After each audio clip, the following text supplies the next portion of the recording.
সুপ্রিয় দর্শক মন্ডলী, আসসালামু আলাইকুম। আমি যাচ্ছিলাম কুষ্টিয়ার পথে, যশোর থেকে। এই যে যাওয়ার পথে মাছ যে স্ট্যান্ড আছে যেখানে আমরা টিকিট কাটলাম, সেই টিকিটটা দিল এই যে ভাইকে দেখতে পাচ্ছেন।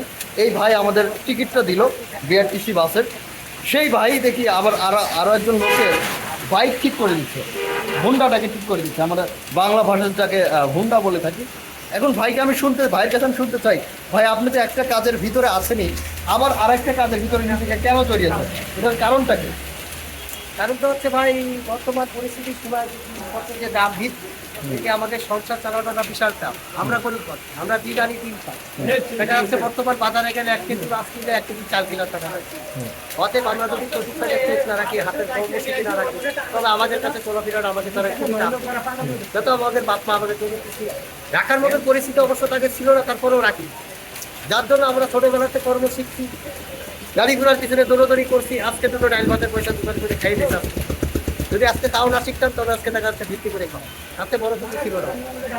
তার মানে ভাইয়ের কাছ থেকে আমি একটা জিনিস প্রত্যেকটা দর্শক মণ্ডলীকে, প্রত্যেকটা ভাই ব্রাদারকে বলতে পারি যে আপনি যে কাজের ভিতরেই থাকেন না কেন, আপনার একটা আলটারনেটিভ ওয়ে অর্থাৎ দ্বিতীয় কোনো কাজ শিখে রাখা উচিত।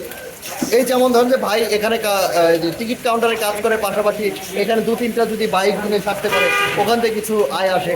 তো প্রত্যেকের উদ্দেশ্যে ভাই একটি কথা কি বলতে পারেন যে এখনকার যুগের ছেলেমেয়েরা বিভিন্ন কারণে সময় নষ্ট করে, তাদের উদ্দেশ্যে আপনারা কি বলেন? আপনারা তো সময় নষ্ট করেছেন বলে তো আজকে আপনাদের এই অবস্থা।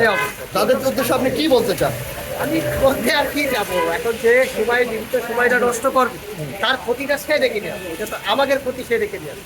যত তার সময়টাও নষ্ট, তার ভবিষ্যৎটাও নষ্ট। আর যদি সে যত এটা ভালো করে ব্যস্ত থাকে, দর্শক মন্ডলী প্রত্যেকে এখন নিজের হাতের কাজটা শিখে ফেলুন, তাহলে জীবনে কিছু করতে পারবে। আপনার পড়ালেখা থাকবে, সবকিছু থাকবে, ভাইয়া কাজ শিখে নেবেন।